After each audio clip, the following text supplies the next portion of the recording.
جماعه منورين على القناه الجميله ديت، اهلي وحبايبي واصحابي وكل الناس اللي منورينا في اي حته وفي اي مكان.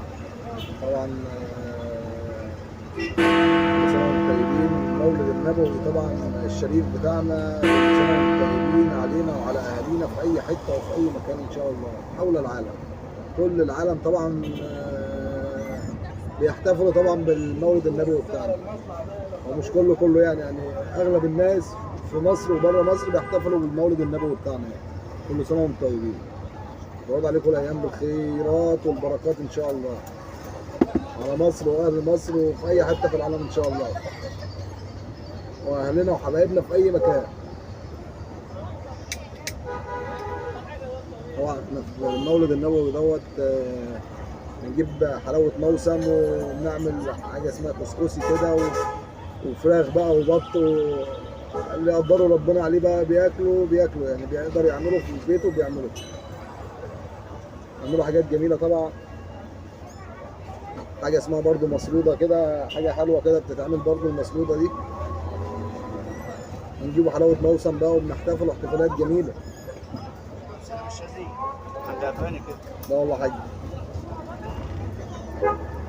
عملوا احتفالات جميله جدا بالمولد النبوي ده طبعا في اي حته وفي اي مكان طبعا، في مصر وبره مصر طبعا.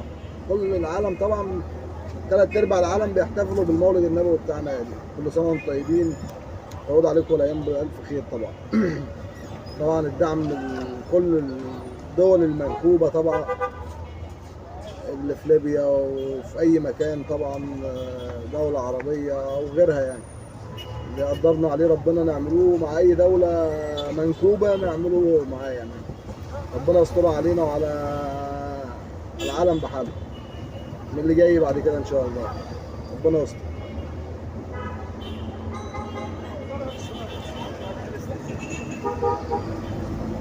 دعم بس لاهالينا في اي مكان ان شاء الله، ويطمنونا على الناس اللي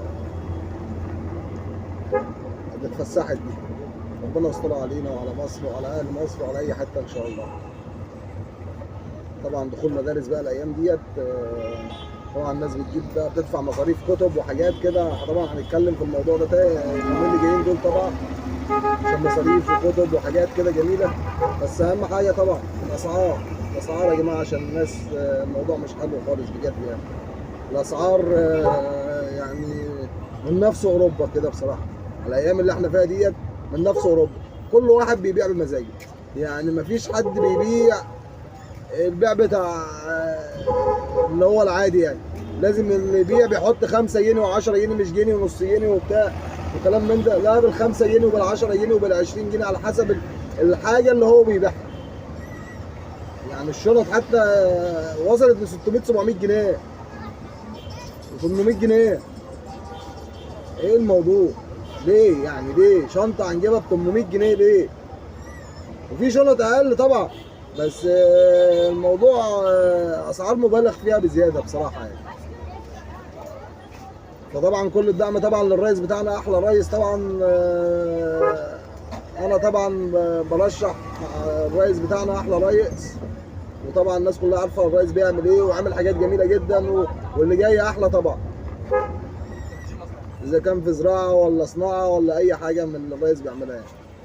طبعا ده شارع سوق سوريا بقى، طبعا دول سايبين المحلات وفارشين في الشارع، نص المحل في الشارع. حاسب العجله ده زيرو، حاسب ماشي. فطبعا لازم الرقابه الاداريه طبعا، حمايه المستهلك طبعا، ما يسيبوش الناس دي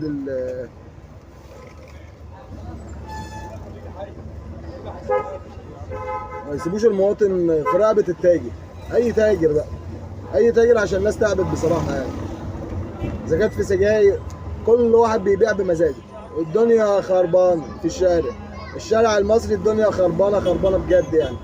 طبعا كل الدعم للرئيس بتاعنا، انا بدعم الرئيس بتاعنا، هنزل انتخب الرئيس، وكل حبايبي وكل اصحابي برضو نفس الكلام يعني، هنزلوا انتخبوا الرئيس. الرئيس عامل حاجات جميله طبعا، واحنا معاك بقى لاخر المشوار ان شاء الله، عشان الرئيس هينقل الدنيا في حته ثانيه خالص. طبعا احنا عندنا العمله المصريه بتاعتنا احلى عمله طبعا، بس مش واخده حظها في الدنيا بصراحه العمله المصريه. المفروض تلف العالم اصلا.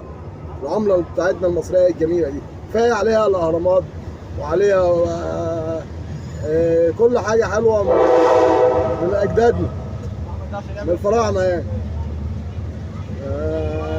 عندنا خير اجناد الارض اصلا كمان. عندنا حاجات جميله كتير جدا في مصر، خيرات ربنا كلها في مصر.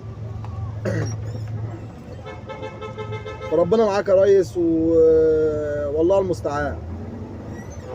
انا عارف انت عملت معانا ايه يا ريس، احلى شغل والله عملته بامانه والله.